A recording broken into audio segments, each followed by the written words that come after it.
Water క్యాన్స్ని మనము ఎంత బాగా క్లీన్ చేసుకున్నా కూడా దాంట్లో ఉండే ఇలాంటి పాకురు కానీ నల్లటి మరకలు కానీ అస్సలకే పోవండి. ఎందుకంటే మనం కింది అడుగు బాగాన స్క్రబ్బర్తో చేపెట్టి క్లీన్ చేయలేకపోతాం కదండి. ఎలాంటి మరకలైనా ఈజీగా తొలగిపోవాలంటే ఈ వాటర్ క్యాన్ లోకి ముందుగా 2 టీ స్పూన్స్ వరకు ఈటింగ్ సోడాను వేసుకోండి. దీంతో పాటు వైట్ వెనిగర్ కానీ లేదా చిల్లీ వెనిగర్ అయినా వేసుకోవచ్చు. అలాగే మన ఇంట్లో ఉండే ఎలాంటి రకమైన పేస్ట్ అయినా పర్వాలేదండి. నేనైతే ఇక్కడ కోల్గేట్ పేస్ట్ని కొద్దిగా ఈ వాటర్ క్యాన్లోకి వేసుకుంటున్నాను. రేషన్ బియ్యం కానీ మామూలుగా సన్న రైస్ ఉంటుంది కదండి, దాన్నైనా కొన్ని ఈ వాటర్ క్యాన్లోకి వేసుకోండి. దీనివల్ల ప్రతి మూలాలకు వెళ్ళి ఈజీగా క్లీన్ అవ్వటానికి యూజ్ అవుతుంది. మామూలు వాటర్ కాకుండా గోరువెచ్చని హాట్ వాటర్ని వేసుకోవాలి. మనము లిక్విడ్ కానీ సర్ఫ్ కానీ ఏదైనా వేసామనుకోండి వాటర్ క్యాన్ అనేది స్మెల్ వస్తుంది. కాబట్టి అవేవి వాడకుండా ఇలా నేను చూపించినవి యూజ్ చేశారనుకోండి వాటర్ క్యాన్ అనేది స్మెల్ రాకుండా ఉంటుంది. ఇవన్నీ వేసిన తర్వాత 2-3 టైమ్స్ పాటు బాగా షేక్ చేసి మామూలు వాటర్తో క్లీన్ చేసుకున్నారనుకోండి వాటర్ క్యాన్ లోపల ఉండే మరకలు పోవటమే కాకుండా పాకురు మరకలు కూడా ఉండే కదండి, అవి కూడా పూర్తిగా తొలగిపోతాయి. నచ్చితే తప్పకుండా ఒక లైక్ చేయండి. మరొక యూస్ఫుల్ టిప్, ఏదైనా వైర్లో నుంచి ఇలా సన్నటి తీగలను తీయాలంటే నైఫ్తో కానీ సీజర్తో కానీ మాత్రం కట్ చేయకూడదండి.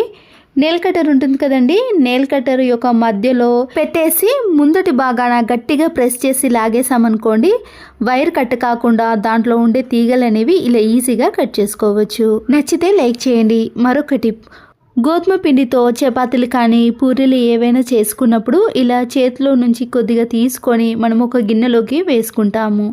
లేదా దీంట్లో ఏదైనా గిన్నెను కానీ బౌల్ని కానీ పెట్టేసామనుకోండి పురుగు పట్టే అవకాశం ఉంటుంది.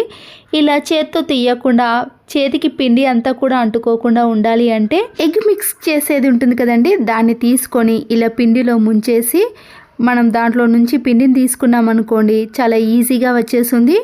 మన చేతికి కూడా పిండి అంటుకోకుండా ఉంటుంది. అంతేకాదండి, ఈ ఎగ్ విస్కర్తో మనము పిండిని తీసుకొని ఒక గిన్నెలోకి వేసుకున్నప్పుడు పిండి అనేది కింద పడకుండా ఇలా నీట్గా తీసుకోవచ్చు.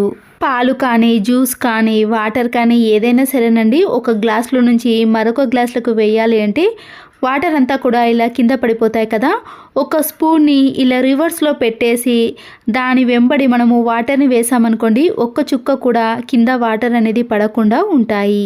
మరొక యూస్ఫుల్ టిప్, ఫోటో ఫ్రేమ్ లేని టైంలో ఇలాంటి ఫొటోస్ని మనము అందంగా ఎక్కడైనా పెట్టుకోవాలి అన్నప్పుడు మన ఇంట్లో బట్టల క్లిప్పులు ఉంటాయి కదండి, 2 బట్టల క్లిప్పులను తీసుకొని ఫొటోస్కి పెట్టేసామనుకోండి మనము ఫోటో ఫ్రేమ్ లేకపోయినా కానీ ఎక్కడైనా చాలా ఈజీగా ఇలా బట్టల క్లిప్ సహాయంతో ఎన్ని ఫొటోస్నైనా పెట్టేసుకోవచ్చు. ఇంట్లో ఉండే సీజర్ కానీ నైఫ్ అనేది షార్ప్నెస్ తగ్గిపోయినప్పుడు గాజు సీసా ఉంటుంది కదండి, లేదా గాజు గ్లాస్ అయినా తీసుకోవచ్చు.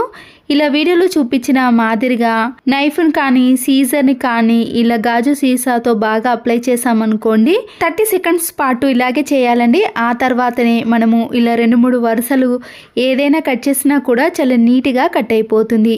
మళ్ళీ కొత్త దానిలా షార్ప్నెస్లోకి తెచ్చుకోవచ్చు.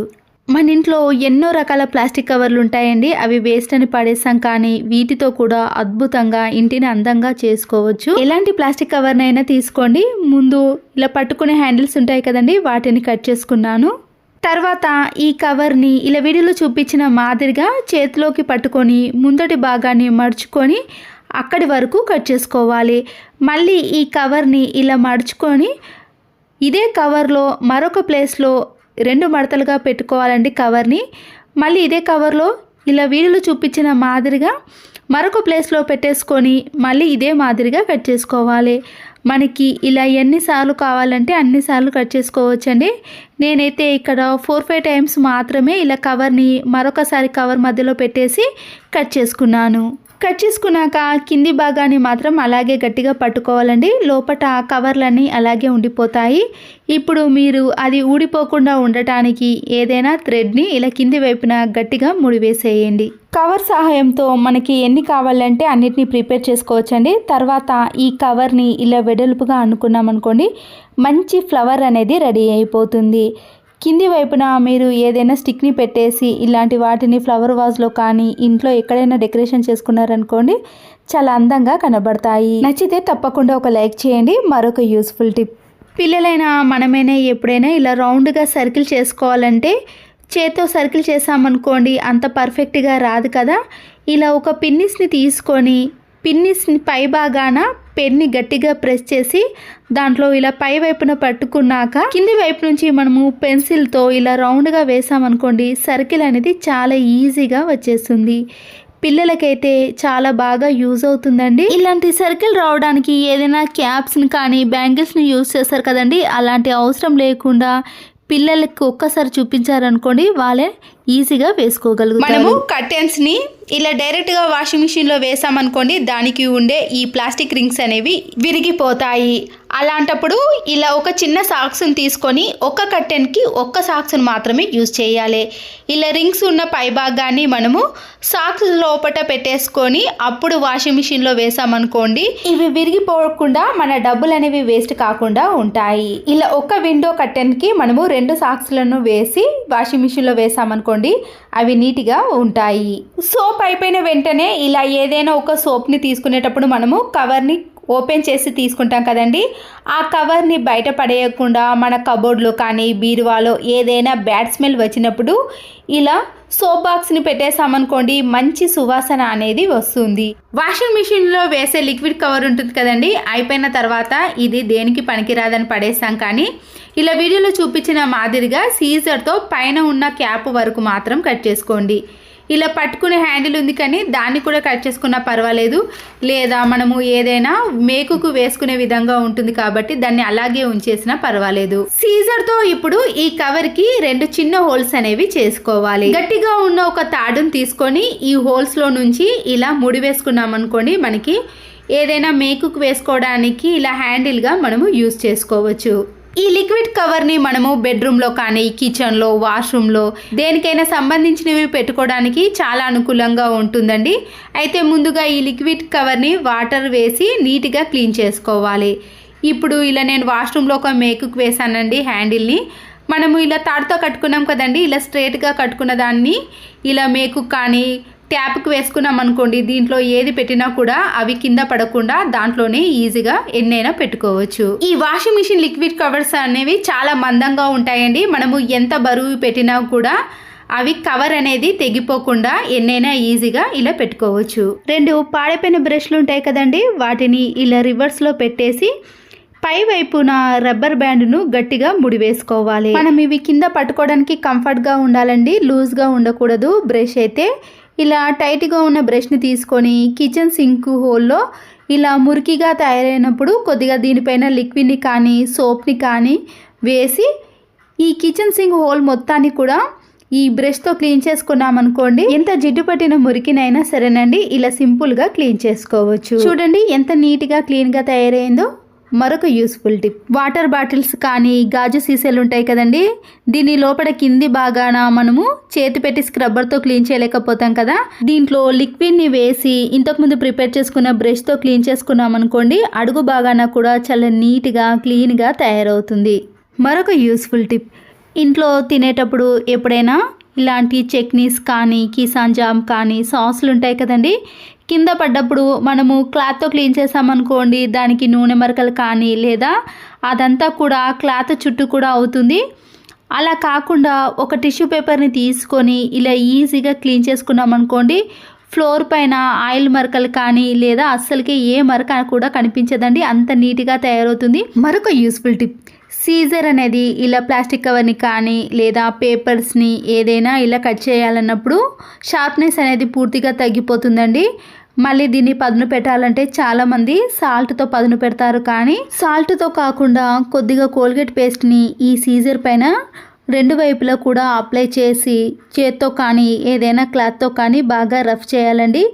ఇలా చేయటం వలన మళ్ళీ ఈ సీజర్ అనేది కొత్త దానిలా షార్ప్నెస్లోకి వస్తుంది. అప్పుడు మనము ఎన్ని పేపర్లు కానీ లేదా క్లాత్ను కానీ ఏది కట్ చేసినా కూడా చాలా ఈజీగా కట్ అయిపోతుంది. కిచెన్లో వంటకు వాడే క్లాతులు కానీ గ్యాస్ స్టవ్ని క్లీన్ చేసే క్లాతులు వెనుక టైల్స్ని క్లీన్ చేసే క్లాతులు ఉంటాయి కదండి, అన్నిటినీ కూడా ఇలా ఒకేసారి క్లీన్ చేసుకోవచ్చు. అయితే వీటికి పట్టిన జిడ్డు మరకలు అనేవి చాలా ఈజీగా తొలగిపోవాలి అంటే ముందుగా వీటి అన్నిటినీ కూడా ఒక బౌల్లో వేసుకోవాలి. ఇవి మునిగేంత వరకు కూడా వాటర్ని వేసిన తర్వాత ఈటింగ్ సోడా ఉంటుంది కదండి, దాన్ని కొద్దిగా వేసుకోండి. దీంతో పాటు సర్ఫ్ కానీ వాషింగ్ మిషన్లో వేసే లిక్విడ్ ఉంటుంది కదండి, ఏదైనా పర్వాలేదు, దాన్ని కూడా కొద్దిగా వేసేసి గ్యాస్ స్టవ్ పైన ఒక 2-3 మినిట్స్ పాటు లో ఫ్లేమ్లోనే వేడి చేయాలి. వంట సోడా వేసాం కాబట్టి హై ఫ్లేమ్లో పెట్టేసామనుకోండి గ్యాస్ స్టవ్ మీద మొత్తం పడుతుంది. మళ్ళీ దాన్ని క్లీన్ చేసుకోవాలి. మీడియం ఫ్లేమ్లో కానీ లో ఫ్లేమ్లో పెట్టి ఒక 2-3 మినిట్స్ పాటు వేడి చేసేయండి. ఈ వాటర్ అనేది ఇంకా వేడిగానే ఉందండి. ఇలా వేడిగా ఉన్నప్పుడే దాంట్లో నుంచి ఇలా జిడ్డు పట్టిన క్లాత్లను తీసుకొని చేత్తో బాగా రుద్దేసేయండి. వేడి మీదనే ఈ మరకలు అనేవి పూర్తిగా తొలగిపోతాయి. ఇలా అనేసిన తర్వాత ఇంకా మరకలు ఎక్కువగా ఉన్నాయనుకోండి ఇదే హాట్ వాటర్లో ఇంకొక 5 మినిట్స్ పాటు అలాగే ఉంచేసేయండి. తర్వాత ఇలా రుద్దేసామనుకోండి పూర్తిగా మరకలు అనేవి పోతాయి. చూడండి 2-3 మినిట్స్లోనే కిచెన్లో జిడ్డుపట్టిన క్లాతులన్నీ కూడా ఇలా సింపుల్గా క్లీన్ చేసుకోవచ్చు.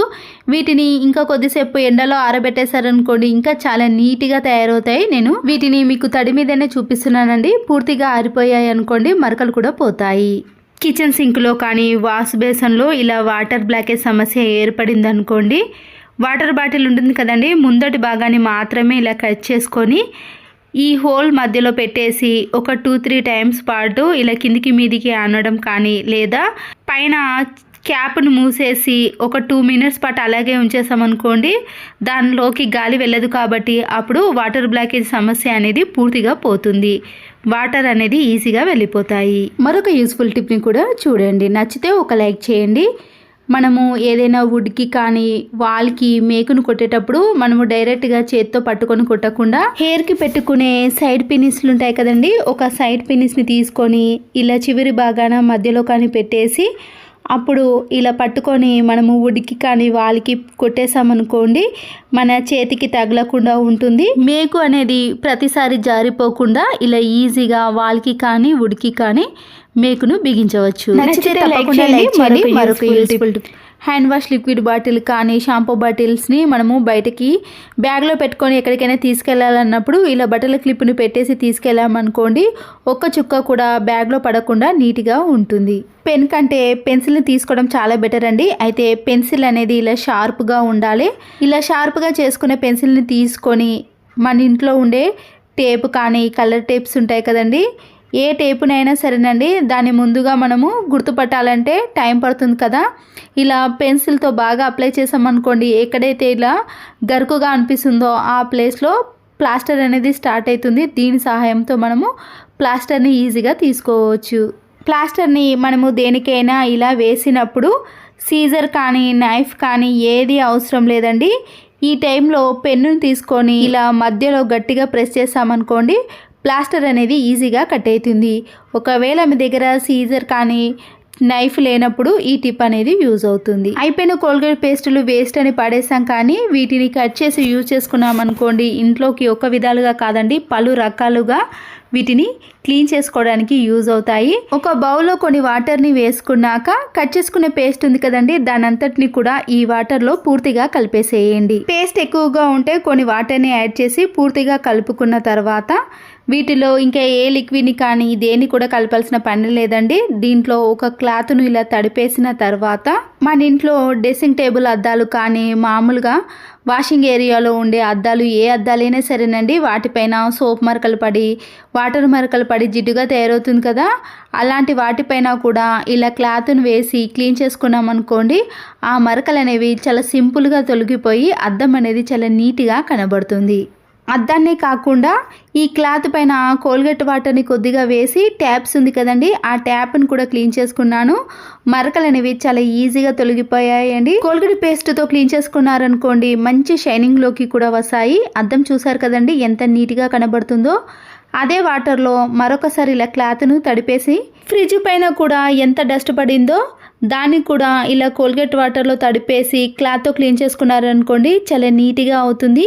అయితే ఫ్రిడ్జ్ను క్లీన్ చేసేటప్పుడు మాత్రం స్విచ్ని ఆఫ్ చేసి క్లీన్ చేసుకోవాలండి. ఇప్పుడు ఫ్రిడ్జ్ డోర్ని మొత్తాన్ని కూడా క్లీన్ చేసుకుంటున్నానండి. ఇలా 3 వైపులా కూడా మనము ఫ్రిడ్జ్ మొత్తాన్ని క్లీన్ చేసుకున్నాం అనుకోండి చాలా నీట్గా కనబడుతుంది. ఇలా క్లీన్ చేసుకున్నారనుకోండి ఫ్రిడ్జ్ అనేది మళ్ళీ కొత్త దానిలా కనిపిస్తుందండి, అంత నీట్గా తయారవుతుంది. అలాగే మరొకసారి వాటర్లో తడిపేసి స్లైడింగ్ డోర్లు కానీ విండో డోర్స్ ఉంటాయి కదండి వాటిని కూడా నేను దీంతోటే క్లీన్ చేసుకుంటాను. చాలా నీట్గా అనిపిస్తాయండి. మీరు ఎన్నో రకాల లిక్విడ్తో యూజ్ చేశారు, కానీ అలాంటి వాటికంటే ఇలా పడేసే కోల్గేట్ పేస్ట్తో క్లీన్ చేసుకొని చూడండి, ఇల్లంతా కూడా చాలా నీట్గా క్లీన్గా కనిపిస్తుంది. వంట పూర్తిగా కంప్లీట్ అయిన తర్వాత కానీ లేదా నైట్లో కిచెన్ అంతా క్లీన్ చేసుకుంటాం కదండి, ఆ టైంలో ఇలా కోల్గేట్ పేస్ట్తో క్లీన్ చేసుకున్నారనుకోండి, బొద్దింకలు కానీ పురుగులు కానీ ఈ స్మెల్కి అస్సలకే దరిచేరకుండా ఉంటాయి. కిచెన్ కూడా చాలా నీట్గా ఉంటుంది. ఈ కోల్గేట్ వాటర్ని కిచెన్ సింక్లో గిన్నెలన్నీ క్లీన్ చేసిన తర్వాత కొద్దిగా ఈ వాటర్ని వేసి స్క్రబ్బర్తో క్లీన్ చేసుకున్నారనుకోండి, ఈ కిచెన్ సింక్ కూడా తలతల మెరిసిపోతుందండి, అంత నీట్గా కనిపిస్తుంది. కిచెన్ సింక్లో ఏదైనా బ్యాడ్ స్మెల్ ఉన్నా కూడా పూర్తిగా పోతుందండి. మిగిలిన వాటర్తో వాష్రూమ్ని కూడా క్లీన్ చేసుకుంటున్నానండి. వాష్రూమ్లో ఇలా గారపట్టిన మరకలు ఎక్కువగా ఉన్నప్పుడు కోల్గేట్ వాటర్ని ఈ వాష్రూమ్లో వేసేసి బ్రష్తో క్లీన్ చేసుకున్నారనుకోండి, ఎంత గారపట్టిన మరకలైనా సరేనండి చాలా బాగా క్లీన్ అవుతాయి. ఒకవేళ మీకు వాష్రూమ్ అనేది ఇంకా గారపట్టిన మరకలు ఎక్కువగా ఉంటే వాషింగ్ మిషన్లో వేసే లిక్విడ్ ఉంటుంది కదండి, దాన్ని కూడా కలిపేసి క్లీన్ చేసుకోండి. వాష్రూమ్ అనేది మళ్ళీ కొత్త దానిలా కనిపిస్తుంది. చూడండి ఎంత నీట్గా కనిపిస్తుందో, గారపట్టిన మరకలు అనేవి పూర్తిగా తొలగిపోయాయి కదా. క్లీనింగ్ ప్రాసెస్లో బేకింగ్ సోడా కానీ కోల్గేట్ పేస్ట్ అనేది చాలా బాగా యూజ్ అవుతుందండి. ఇలా పడేసే కోల్గేట్ పేస్ట్తో కూడా ఇంట్లో ఎన్నో రకాలుగా క్లీన్ చేసుకోవచ్చండి. నేను వాష్ బేసిన్ని కూడా నీట్గా క్లీన్ చేసుకున్నాను, చూసారు కదండి ఎంత నీట్గా కనబడుతుందో. మరొకటి, ఎన్నో ప్లాస్టిక్ కవర్లు ఉంటాయి కదా, మామూలుగా ఉండే ప్లాస్టిక్ కవర్లు కానీ లేదా సూపర్ మార్కెట్లో సరుకులు తెచ్చే కవర్స్ ఉంటాయి కదా, వాటినైనా యూజ్ చేసుకోవచ్చండి. నేను ఇక్కడ సరుకులు తీసుకున్న కవర్ని తీసుకొని 3 వైపులా కూడా పూర్తిగా ఓపెన్ చేసుకోవాలండి. ఇలా కవర్ని పూర్తిగా ఓపెన్ చేసిన తర్వాత ఒక కవర్ని ఇలా ముందుగా పరుచుకొని దానిపై మొత్తం కూడా ఇలా సన్నుపును వేసుకోవాలి. ఇలా వేసిన తర్వాత వంట నూనె ఉంటుంది కదండి, ఆ వంట నూనెను కూడా ఇలా స్పూన్తో సాల్ట్ అయితే ఎలా వేసామో ఆయిల్ని కూడా అలాగే వేసేయాలి. అలాగే మరొక కవర్ని కూడా తీసుకొని ఇదే ప్రాసెస్లో ఇలా రెండింటిని కూడా వేసుకోవాలి. మామూలుగా ఒక సాల్ట్ని వేసామనుకోండి, సాల్ట్ అనేది ఒక దగ్గరికి వచ్చేస్తుంది కదా, ఇలా నూనెను మొత్తం కూడా సాల్ట్కు పట్టే విధంగా అప్లై చేసుకోవాలి. అప్పుడు కవర్ మొత్తం కూడా స్ప్రెడ్ అయిపోతుంది. ఇలా 2 కవర్ల పైన సాల్ట్ను నూనెను పూర్తిగా అప్లై చేసుకున్న తర్వాత ఒక కవర్ని ఇంకొక కవర్ పైన పెట్టి పూర్తిగా సాల్ట్ ఇలా అంటుకున్న తర్వాత డీప్ ఫ్రిడ్జ్లో ఐస్ అనేది చూడండి ఎలా కట్టిందో. దీనివల్ల మనకి కరెంటు బిల్లు కూడా చాలా ఎక్కువగా వస్తుంది కదండి. సాల్ట్ను ఆయిల్ని అప్లై చేసిన కవర్ని ఇలా కింది వైపున మనము డీప్ ఫ్రిడ్జ్లో ఎక్కడైతే ఐస్ ఎక్కువగా కడుతుందో ఆ ప్లేస్లో ఈ కవర్ని పెట్టేసేయండి. సైడ్లో కూడా ఐస్ ఎక్కువగా ఉంది కదండి, నేను మరొక కవర్ని కూడా ఇలా సైడ్లో పెట్టేశాను. డీప్ ఫ్రిడ్జ్లో ఐస్ ఎక్కువగా ఎక్కడ ఉందో ఆ ప్లేస్లో ఇలా పెట్టేసిన తర్వాత మీరు ఒక 5-6 అవర్స్ తర్వాత డీప్ ఫ్రిడ్జ్ను ఓపెన్ చేసి చూపిస్తున్నాను చూడండి. ఐస్ అనేది ఇలా పూర్తిగా కరిగిపోతుందండి. మనకి అప్పుడు ఈ డీప్ ఫ్రిడ్జ్ కూడా చాలా నీట్గా కనబడుతుంది. ఈ కవర్ ఉన్నంతసేపు కూడా ఐస్ అనేది అస్సలకే కట్టదండి, ఎందుకంటే మనము దీనికి ఆయిల్ని సాల్ట్ను అప్లై చేసాం కాబట్టి ఐస్ కట్టకుండా మనకి కరెంటు బిల్లు కూడా చాలా వరకు తగ్గిపోతుందండి. కవర్ని పెట్టకుండా డైరెక్ట్గా సాల్ట్ వేసామనుకోండి, ఒక్కసారే ఐస్ అనేది పూర్తిగా కరిగిపోతుంది. కానీ ఇలా పర్మనెంట్గా ఐస్ కట్టకుండా ఉండాలి అంటే కవర్ పైన సాల్ట్ను ఆయిల్ని అప్లై చేసి డీప్ ఫ్రిడ్జ్లో పెట్టేసామనుకోండి, ఐస్ అనేది అస్సలకే కట్టదు, మీకు కరెంటు బిల్లు కూడా అస్సలకే రాదండి. లంచ్ బ్యాగ్లో టిఫిన్ బాక్స్తో పాటు స్పూన్ను కూడా పెడతామండి. లంచ్ బ్యాగ్లో ఉండే డస్ట్ అంతా కూడా ఈ స్పూన్కి అలాగే ఉండిపోతుంది. దీనికోసం మనము కొద్దిగా ఫాయిల్ పేపర్ని కట్ చేసి ఇలా స్పూన్ చుట్టూ పెట్టేసిన తర్వాత ఈ టిఫిన్ బాక్స్కి ఇలా స్పూన్ను పెట్టేసి పైన ఒక రబ్బర్ బ్యాండ్ని వేసామనుకోండి, డస్ట్ అనేది పడకుండా ఉంటుంది. స్పూన్ కూడా చాలా నీట్గా ఉంటుంది. అయిపోయిన టాబ్లెట్స్ ఉన్నాయనుకోండి, అవి పనికి రావని అలాగే పెట్టేస్తాం. కానీ ఇలా అయిపోయిన టాబ్లెట్స్ ని తీసుకొని ఒక గిన్నెలో వాటర్ని వేసి ఇలా టాబ్లెట్స్ అన్నిటిని కూడా అందులో వేసేయండి. ఈ టాబ్లెట్లు కరగటానికి టైం ఎక్కువగా తీసుకోదండి, త్వరగానే కరిగిపోతాయి కదా. ఇలా పూర్తిగా కరిగిపోయిన టాబ్లెట్స్ ని ఈ వాటర్ తో గ్యాస్ స్టవ్ అనేది జిడ్డుగా తయారైనప్పుడు క్లీన్ చేసుకోవడానికి యూజ్ అవడమే కాకుండా రాత్రిపూట బొద్దింకలు బల్లులు ఎక్కువగా తిరుగుతాయి కదండి. ఈ స్మెల్ కి బొద్దింకలు అలాగే బల్లులు రాకుండా ఉండాలంటే ఇలా కిచెన్ ని అలాగే కిచెన్ టైల్స్ మొత్తాన్ని క్లీన్ చేసుకున్నాం అనుకోండి, కిచెన్ లోకి దరి చేరకుండా ఉంటాయి. కుక్కర్ ఉన్నప్పుడు మనము ఎంత టైట్ గా ఫిట్టింగ్ చేసినా కానీ తర్వాత కొన్ని రోజులకు మళ్ళీ ఈ హ్యాండిల్ అనేది లూజ్ అవుతుందండి. క్లాత్ బ్యాగులు కానీ ప్లాస్టిక్ కవర్లు ఉంటాయి కదండి, ఏదైనా సరే నేనైతే ఇక్కడ క్లాత్ బ్యాగ్ని తీసుకుంటున్నాను. మీరు ప్లాస్టిక్ కవర్ అయినా యూజ్ చేయొచ్చండి. చిన్న హోల్ మాత్రమే చేసుకోండి. ఎక్కువగా లూజ్ చేసుకున్నారనుకోండి మళ్ళీ అక్కడ టైట్ అనేది కాదు, లూజ్ గానే ఉండిపోతుంది. ఈ క్లాత్ బ్యాగ్ ని ఆ స్క్రూకి ఇలా రౌండ్ గా చుట్టేసిన తర్వాత దీనిపైన ఈ రింగును పెట్టేయడం వలన అప్పుడు టైట్ గా అవుతుందండి. తర్వాత ఎక్స్ట్రా ఉన్న క్లాత్ ని కట్ చేసుకొని ఇప్పుడు హ్యాండిల్ లో పెట్టేసిన తర్వాత స్క్రూ డ్రైవర్ తో మనము ఫిట్టింగ్ చేసుకున్నాం అనుకోండి, ఎన్ని రోజులైనా సరేనండి హ్యాండిల్ అనేది లూజ్ అవ్వడం కానీ అస్సలకే జరగదు.